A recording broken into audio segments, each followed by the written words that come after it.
(2024년도를) 시작하는 첫 주입니다. 지난 23년도를 시작하던 그 첫 주를 어떻게 시작하셨습니까? 그리고 23년도 마지막 날에 어떤 결산을 하셨습니까? 어떤 분은 참으로 만족스러운 결산을 하셨을 것이고, 또 어떤 분은 아쉽거나 후회스러운 결산을 하신 분도 계실 것입니다. 이제 새해를 시작하면서 우리는 어떤 목표를 세우고 달리기를 시작해야 할까요? 아무쪼록 선한 삶을 목표로, 선한 시작으로 24년도를 잘 시작하시고 좋은 결실을 맺으시는 한 해가 되시기를 바랍니다. 오늘 우리가 살펴볼 본문은 우리 모두에게 주시는 위로의 말씀이며 희망을 품게 하는 말씀입니다. 지금 본문의 배경은 70년을 포로 생활로 찌들고 낙심된 이스라엘 민족에게 주시는 절대적인 하나님의 말씀으로 구성된 아마르 야훼입니다. 야훼의 말씀, 아마르 야훼. 우리가 낙심 중에 있을 때 지나는 행인을 통해서라도 들려지는 그 위로의 말 한마디가 다시 기운이 솟게도 하기도 하고 발걸음을 힘차게 하기도 합니다. 나와는 전혀 상관도 없고 나를 이 절망에서 건져줄 아무 힘이 없는 사람일지라도 이렇게 힘이 되어주는데, 하물며 오늘 이 말씀을 주신 분이 바로 하나님이시라면 어찌 기쁨이 되지 않겠습니까? 바로 오늘 새해를 맞는 첫 주를 맞는 우리에게 하나님의 위로의 말씀으로 새 역사를 써내려 가시기 바랍니다. 하나님은 포로 생활로 지친 그들의 상태를 아이를 낳지 못해 버림받은 여인으로 비유하고 있습니다. 아이를 낳지 못해 버림받은 여인의 그 처참한 삶이 바로 지금 바벨론으로 포로로 끌려가서 오랜 세월 동안 포로 생활에 지치고 낙심된 이 이스라엘 민족에게 주시는 생명의 말씀, 구원의 말씀, 위로의 말씀, 저들을 살리는 말씀, 그것이 오늘 우리에게 주어지시는 아마르 야훼입니다. 그런데 이 아이 낳지 못해 버림받은 이 비참한 여인들과 같은 이스라엘 민족에게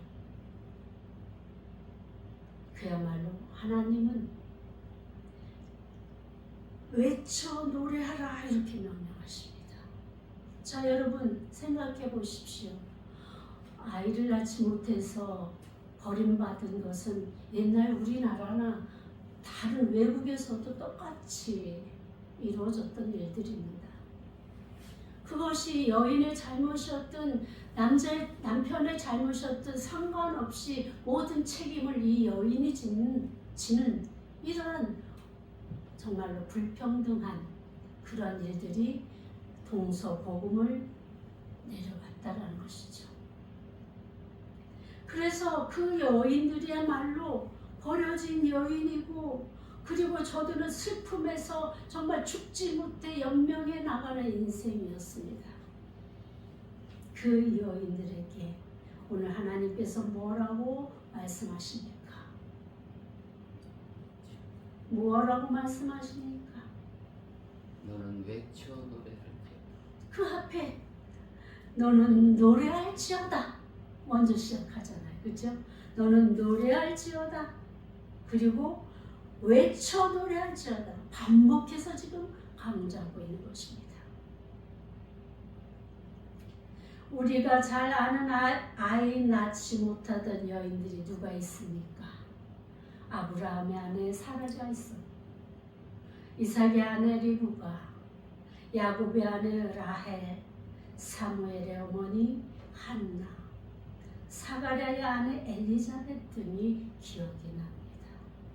이 여인들은 그야말로 아이를 낳지 못해서 아이를 낳지 못한 그 서름과 억울함과 고통이 얼마나 극심했는지, 어떻게 하면 아이를 낳을 수 있을까 수단과 방법을 총동원했던 여인들입니다.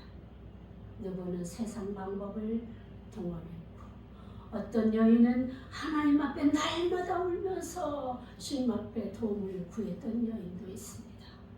어찌하든 이 여인들의 공통적인 것은 하나님께서 저들에게 은혜를 베푸사 아이를 낳게 해주시는 그 경험, 은혜를 받은 여인들, 은총을 받은 여인들이었습니다. 일반 여인들은 남자들에 비해 천대를 받고 살았는데, 하물며 이들이야말로 소리 한번 내지 못하고 숨죽이며 살았던 여인들이 아니었겠습니까?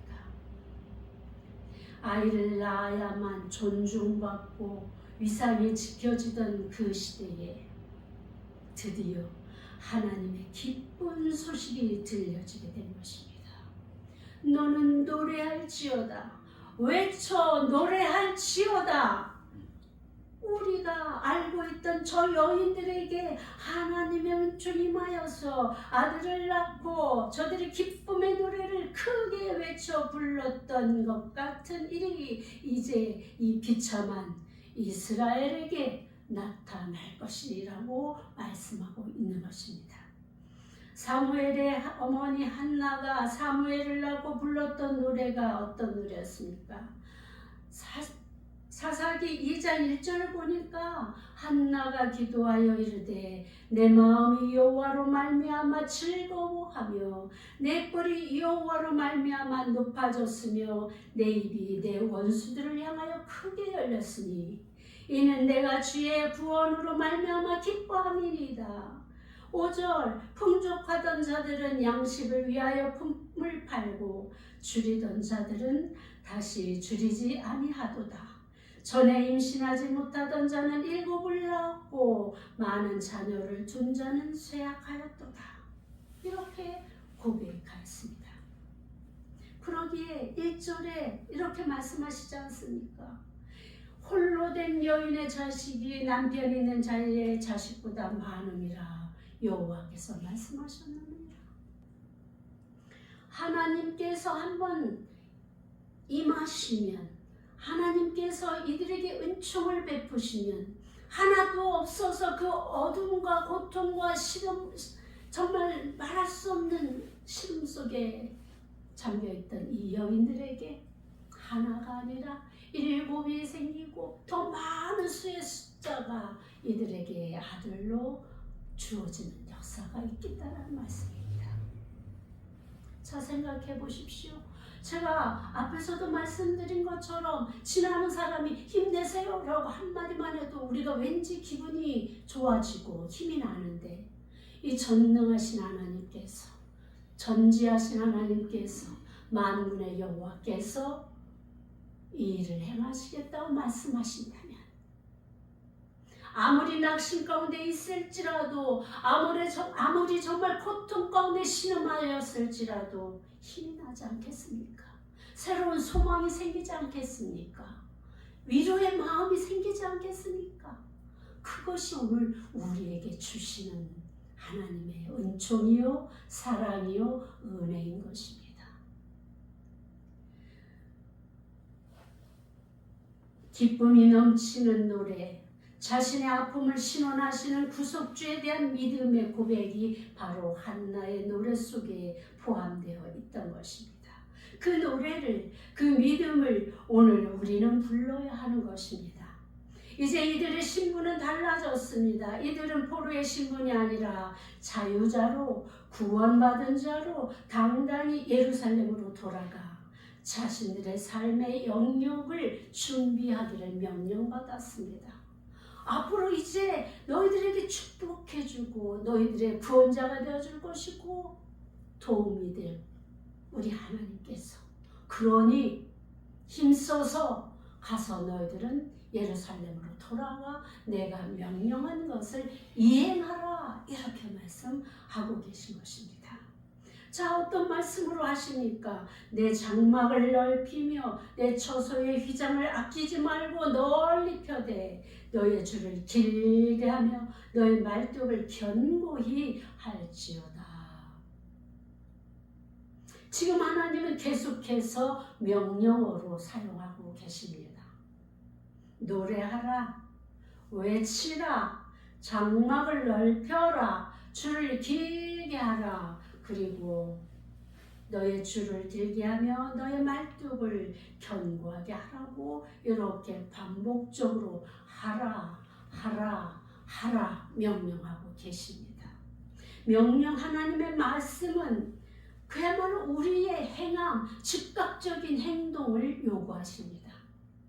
하나님이 말씀하셨음에도 우리가 그 말에 아무런 행동을 하지 않고 가만히 있으면 아무 일도 일어나지 않습니다. 하나님이 하라 라고 명령하시면 우리는 예 하고 즉각적으로 우리의 행동으로 옮겨야 됩니다.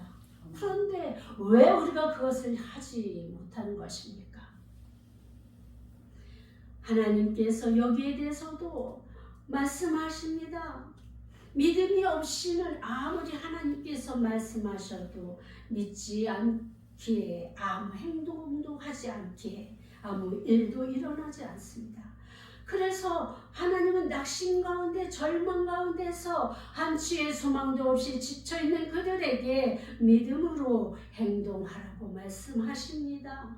지금 눈앞에 펼쳐진 상황은 내가 하나님의 말씀을 믿고 움직일 때부터 달라집니다. 믿습니까? 아멘. 그러면서 하나님은 연이어서 그들을 격려하고 일으키시기 위해서 두려워하지 말라, 내가 수치를 당하지 않을 것이라는 확신을 심어주십니다. 그렇습니다. 우리가 몰라서 행동하지 않는 것이 아닙니다. 분명히 하나님의 말씀인 줄 알면서도 선포하지 않고 행동하지 않는 이유가 바로 내가 혹시 그 일이 말하였다가 행동하였다가 성취되지 않으면 어떻게 할까? 사람들 앞에서 내가 수치를 당하면 어떻게 할까? 이것 아니겠습니까? 하나님의 말씀인 줄 알면서 믿음이 빠지니까 바로 사람들의 눈앞에 펼쳐질 나의 모습을 비관적으로 미리 생각하고 그래서 행동하지 못한 것 아니겠습니까? 그런데 하나님은 두려워하지 말라고 말씀하십니다. 수치를 당하지 않게 하시겠다고 분명히 우리에게 약속하셨습니다. 그런데 그것이 믿음 없음을 나타내는 징표임을 알으시기 바랍니다. 우리에게 나는 믿음이 있는 것 같지만 나는 정말 하나님 앞에서 오랫동안 교회를 출석하기 때문에 나는 그리스도인인 줄 알았지만 결국엔 하나님의 말씀을 행하지 않는 것은 바로 나에게 믿음 없음, 바로 내가 하나님을 믿지 못하는 그 결과라는 것을 우리가 인정해야 되는 것입니다. 저 역시 그랬습니다. 분명 하나님의 말씀임에도, 하나님이 주신 말씀임에도 선포하지 않고 가만히 제 속에만 두고 있다가 그 일이 이루어진 후에야 슬며시 그 말씀을 내어놓곤 합니다.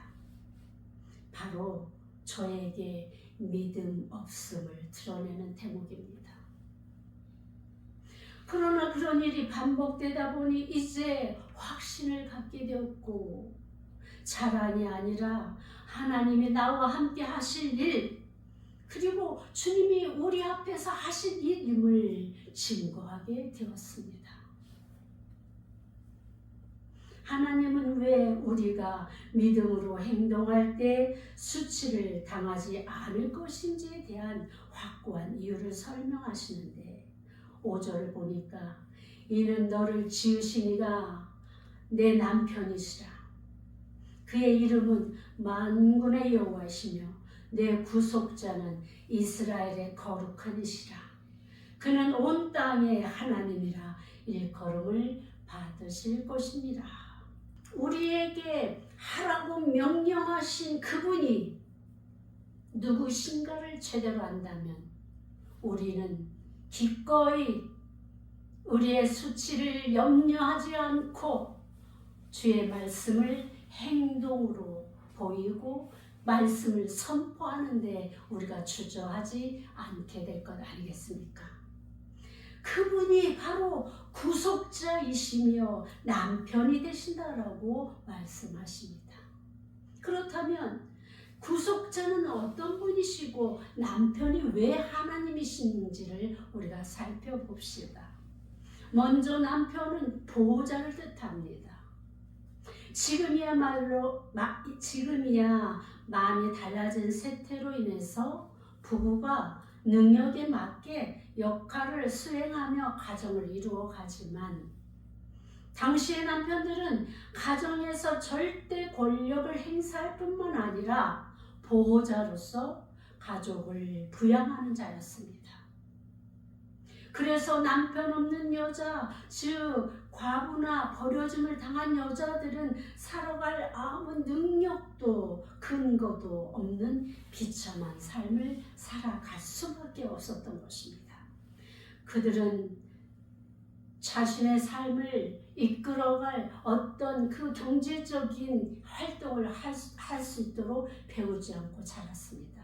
아무것도 할 수 없는 거예요.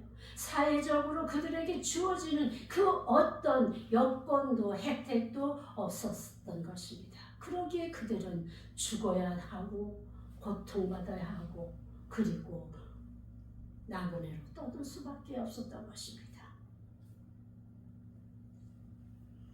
그런데 그만큼 남편의 있음과 없음이 상징하는 삶의 형편은 천국과 지옥과 같이 여겨질 만큼 완전히 달랐던 것입니다. 그런데 하나님께서는 이 불쌍한 여인과 같은 이스라엘에게 남편처럼 모든 삶의 영역을 지켜주시고 보호해주시고 문제를 해결해 주시겠다고 약속하시는 것입니다. 이런 남편이 있으면 무엇이 걱정이 되겠습니까? 또한 구속자는 또 어떤 의미입니까? 이들에게는 고엘 제도가 있어서 형제와 친척 사이에서 서로 도와줘야 할 의무를 지게 하였습니다. 부모 자식 간은 물론이고 이제 더 범위를 넓혀서 형제와 친척, 친족에게까지 범위를 확대해서 서로 돌아볼 수 있는 그 제도를 하나님께서 지정해 주셨습니다. 그것이 바로 고엘 제도입니다.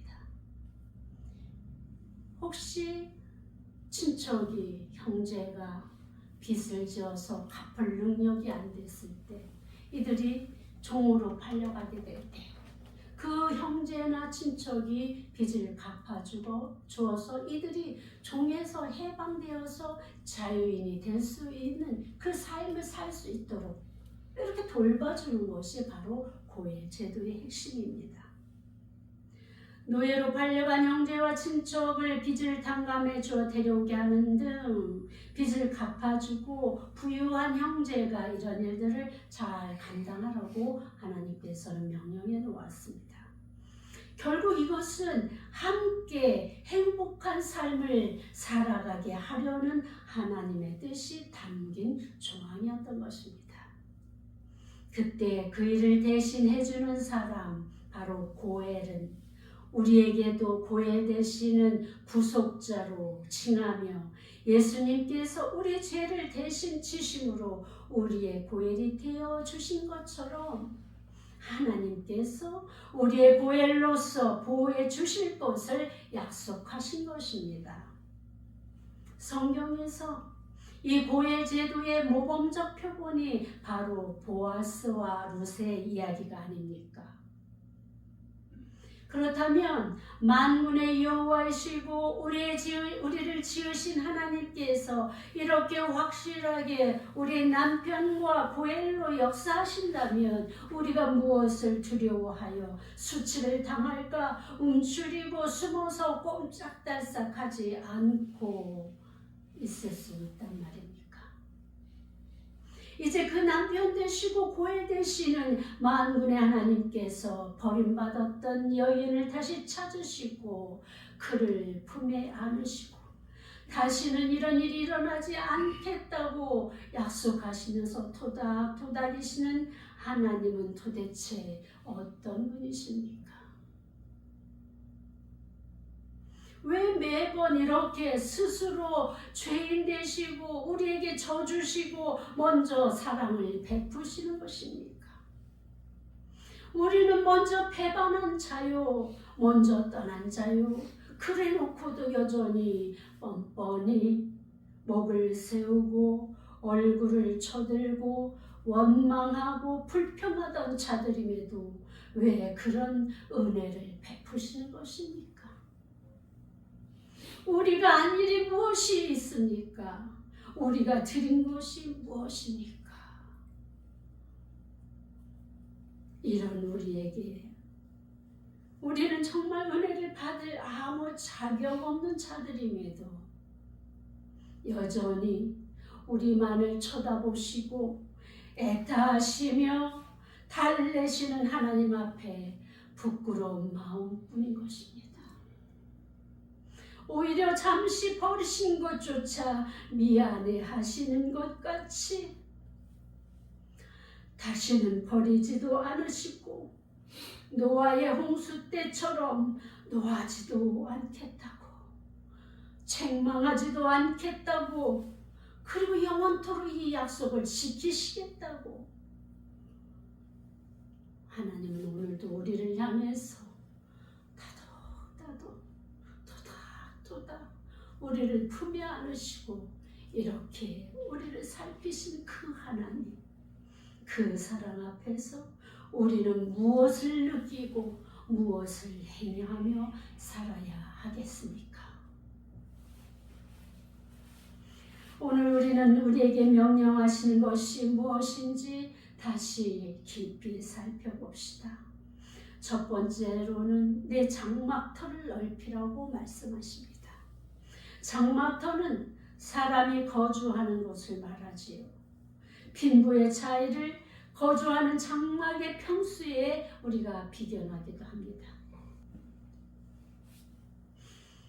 그런데 내 장막을 넓히라는 이 말씀은 바벨론 포로에서 돌아온 백성들을 정말 황폐한 예루살렘을 바라보고 한숨 쉴 저들에게 염려하지 말고 오히려 번성할 것을 예언하시면서 두려움 없이 내 장막터를 넓히라고 지금 하나님은 명령하고 계십니다.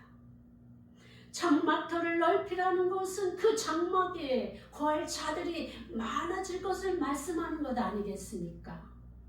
이제 포로로 끌려가서 그곳에서 죽은 자가 많고 이 땅에 남은 자가 얼마 되지 않은 이스라엘 민족들에게 자손의 번성함은 얼마나 큰 축복을 의미하는 말씀입니까? 아브라함에게 약속하셨던, 야곱에게 약속하셨던 그 약속의 말씀을 오늘 이사야를 통해서 이들에게 전해주고 있는 것입니다. 내 장막터를 넓히라. 하나님의 축복의 말씀이 이곳에 담겨 있는 것입니다. 이처럼 무너진 장막을 다시 세우고 확장케 하라고 명령하시는 것은 그들의 죄를 용서하실 뿐만 아니라 다시 회복시키시고 일으켜 세우시겠다는 언약의 말씀을 오늘 들려주시는 것입니다. 두 번째로, 내 처소의 휘장을 아끼지 말고 넓게 펴되, 이렇게 말씀하십니다. 휘장을 어학사전을 찾아보니까 피륙이 무엇입니까? 짐승의 가죽을 잘 손질한 거죠. 피륙을 어느 쪽으로, 여러 쪽으로 이어서 빙 둘러치는 장막이라고 나와 있고, 영어 사전을 보니까 커튼, 장막 이렇게 기록되어 있습니다. 우리가 커튼을 치는 이유가 어디에 있습니까? 어디에 있습니까? 가리는. 그렇죠. 햇빛을 가리거나 외부에 노출되는 것을 막거나 이렇게 할 때, 또 좀 더 한 단계 올라가면은 인테리어로 이렇게 자신들의 그 윤택한 삶을 드러내고자 하는 그 인테리어로 얼마나 많은 사람들이 화려한 커튼과 장막을 치고 있습니까? 여기에서 그야말로 피륙으로 장막을 쳤다라는 것은 그야말로 부유한 삶의 상태를 말하고 있죠. 여기에서 그런데 하나님께서는 무슨 말씀을 하십니까? 이 휘장은 아무 집에나 닫히는 것이 아니고 그 집 주인의 명예나 부의 상징으로 천차만별의 휘장을 사용할 수 있음을 우리가 보게 됩니다. 그 휘장을 아끼지 말고 널리 펴라는 것이에요. 그만큼 그 안에 거주할 인원이 많은 그 장막이 있음을 말씀하는 것이지요. 그러니까 하나님께서 지금 공통적으로 주시는 말씀은 많은 수의 거주할 거주민들이 생겨날 것이다, 이렇게 말씀하고 계신 거예요. 그리고 그들의 삶이 윤택하여져서 정말로 마음껏 자신의 부를 누리고 자랑할 만큼 엄청난 그런 축복을 주시겠다는 말씀이 포함되어 있는 것입니다. 그러니까 예전에 그 없는 형편에 아끼는 빈궁한 삶이 아니라 마음껏 누릴 만큼 축복의 말씀을 하는 것이라 볼 수 있습니다. 남편이 사랑하는 아내를 위해 그녀가 원하는 모든 것을 다 해주고 싶은 남편의 마음이 여기에 담겨 있는 것 아니겠습니까? 세 번째로, 너의 줄을 길게 하며 너의 말뚝을 견고히 하라고 말씀하십니다. 우리가 캠핑을 가서 텐트를 쳐보면 텐트의 가장자리보다 더 길게 줄을 늘리고 그러죠? 예. 그리고 그 끝에 새로 된 그 꼬챙이, 그걸 뭐라 그러죠? 그 말이 생각이 안 나가지고. 폐. 예. 그거를 탁 꽂아서 고정시키는 이런 일들을 우리가 하지 않습니까? 바로 지금 하시는 말씀이 길을 길게 하며 너의 말뚝을 견고히 할지어다, 이 말씀과 똑같은 말씀인 거예요. 그러니까 여기에서 줄을 길게 하라는 것은 텐트의 크기가 얼마나 큰지 그걸 우리가 가늠해 보는 거지요. 또한 그 텐트를 여기서도 반복되는 것은 강풍에 흔들리지 않도록 말뚝을 튼튼하게 박아가지고 안전한 장막으로 완성시키라고 말씀하고 있는 것입니다. 텐트를 그 팩을 박지 않으면 바람이 불면 어떻게 됩니까? 흔들흔들 왔다 갔다 하지 않습니까? 하나님께서 그것을 말씀하시는 거예요. 견고하게 흔들리지 않게 튼튼하게 너의 장막을 지어라. 공통적으로 이 세 가지를 정리해 보면, 폐허가 된 예루살렘은 회복될 것이며 하나님께서 복을 주셔서 삶이 윤택해지며 하나님의 은혜 속에서 회복된 선민으로서의 자격을 회복하여 영원히 하나님께서 돌보시는 그 은총 속에 거하게 될 것임을 말씀하고 있는 것입니다. 왜 이렇게 장막을 넓히라고 강조하시는지 살펴보면 3절에 이는 내가 좌우로 치우치며 내 자손 좌우로 퍼지며 내 자손은 열방을 얻으리라 이렇게 말씀하셨습니다. 그러니까 이 자손이 이스라엘 민족이 번성하여져서 좌우로 퍼지는 것뿐만 아니라 퍼진다라는 이 어문을 보면 터져서 나가는 걸 말하는, 얼마나 폭발적으로 그 자손이 번성하게 될 것을 말씀하시는 것뿐만 아니라 열방이 이방 민족들까지도 너희들 장막 안으로 들어올 수 있을 만큼 너희들의 팽창된 세력을, 영향력을 끼치게 될 것이다.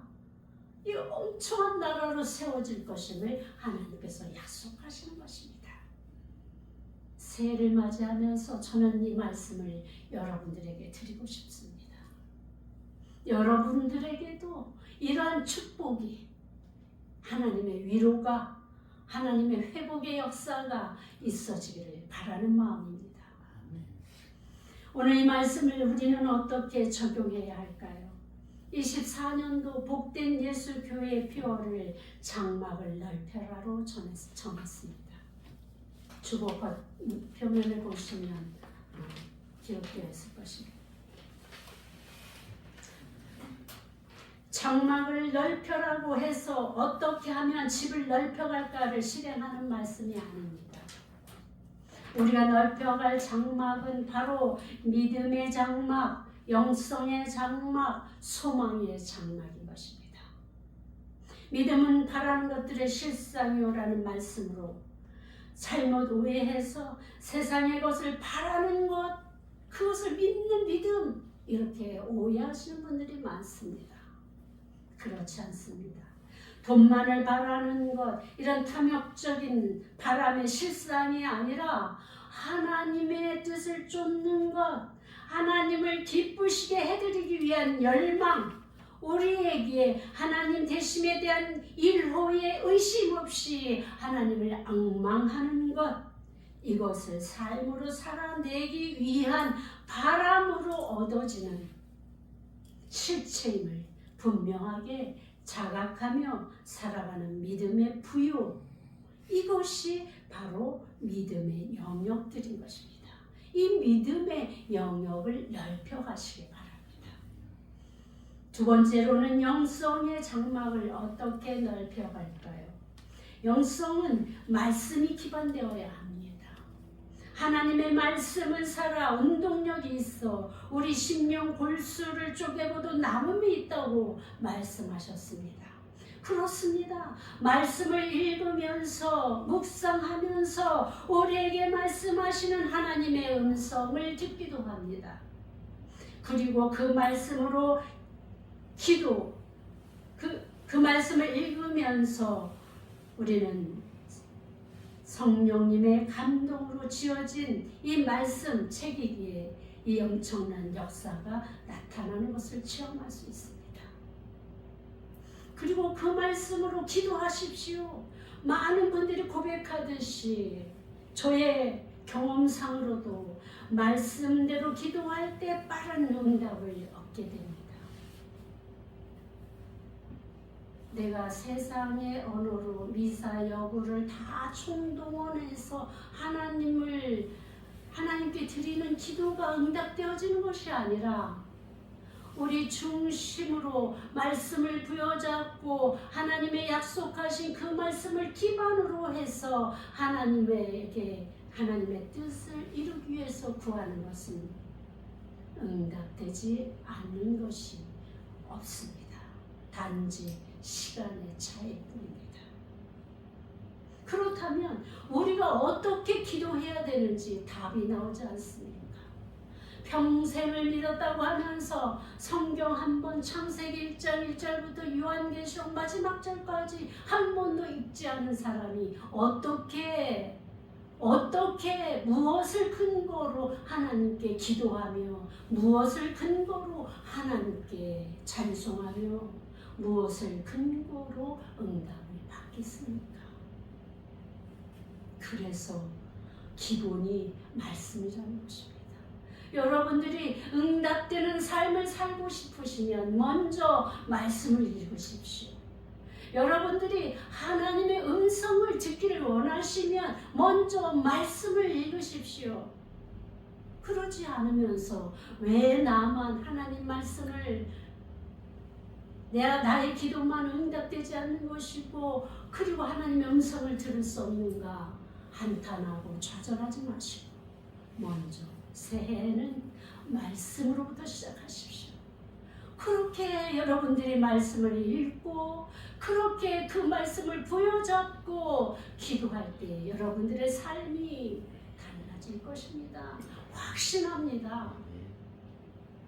세 번째로는 소망의 장막을 넓히십시오.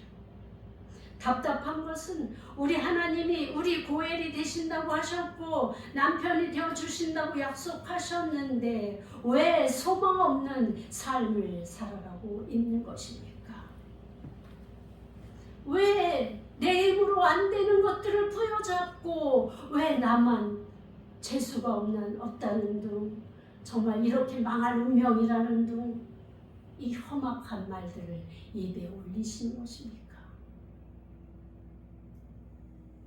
하나님은 세상의 주관자 되십니다.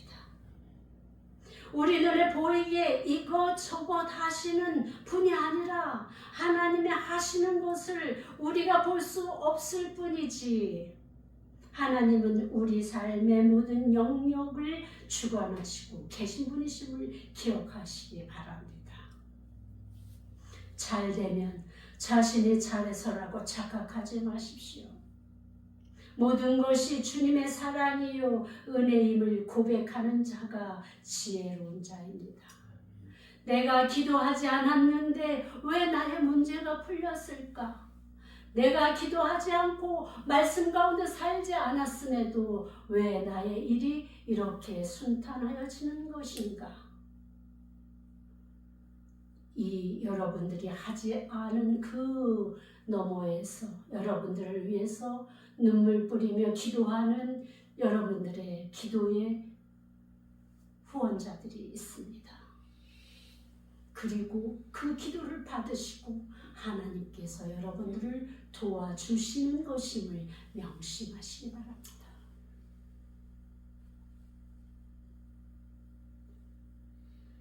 우리 힘으로 안 된다고 왜 우리 인생이 꼬이고 엎어지고 넘어지기만 하느냐고 한탄하고 엎드려 울지 말고 세상 주관자이시며 우리의 허물을 안타까이 여기시며 자비를 베푸시는 우리 하나님께로 전적으로 믿고 맡기며 그리고 주님의 능력의 손에 의탁하며 다시 일으켜 세우시는 하나님을 바라고 주님께로 집중하시고 열중하시기 바랍니다.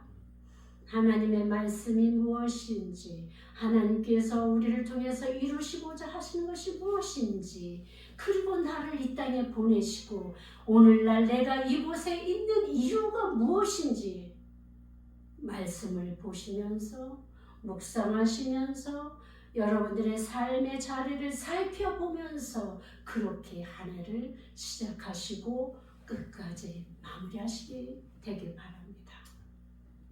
그렇게 여러분들이 하신다면 그렇게 하나님만을 바라보고 하나님의 그 소망을 하나님만을 바라보는 그 소망의 끈을 길게 내리고 그 끈의 끝을 예수 그리스도의 말뚝으로 깊이 박고 주님이 나를 구원하실 구속자요 그리고 우리의 남편 되심을 믿는 그 소망의 끈, 그 장막을 넓혀 가실 때 우리의 삶은 분명히 달라질 것입니다. 아니 목사님 그거 말고요. 그거 있잖아요. 우리가 바라는 것, 우리가 소망했던 것, 그거 있잖아요. 여러분들이 이렇게 사시면 여러분들이 원하는 것, 제가 말씀드리지 않은 모든 것들이 여러분 손에 쥐어질 것입니다. 아멘이십니까? 아멘. 올해는 여러분들의 삶의 모든 영역에서 장막이 넓혀지는 축복의 해가 되시기를 주님의 이름으로 축복합니다. 기도하겠습니다. 하나님 아버지 감사합니다. 어찌 그리 우리를 사랑하셨습니까? 어찌 그리 여전히 우리를 도와주고 계십니까? 어찌 그리 우리의 구속자 되어 주셨고 우리의 남편이 되어 주십니까? 우리는 입이 10개라도 1000개라도 10,000개라도 우리는 한마디도 할 수 없는 그런 존재들입니다. 그저 주님이 주신 그 은혜를 따라 주님 앞에 돌아가며 주님의 말씀에 순종하기를 힘쓰며 주님을 기쁘시게 해드리기를 우리가 정말 열정을 갖고 힘쓰는 그것밖에 할 것이 없습니다. 하나님, 2024년 새해에는 그러한 아버지 마음으로 기쁨으로 주님을 향해 달려가게 하여 주옵소서. 그래서 우리 하나님이 정말 우리를 보실 때마다 기쁨의 한방웃음을 웃으실 수 있도록 하나님 우리가 그런 삶을 살아드리고 그에 더해서 더하시는 주님의 은혜, 주님의 축복을 우리가 이 땅에서도 받아 누리고 베풀고 나누는 인생을 건설해 나갈 수 있도록 축복하여 주옵소서. 예수님의 이름으로 기도하였습니다.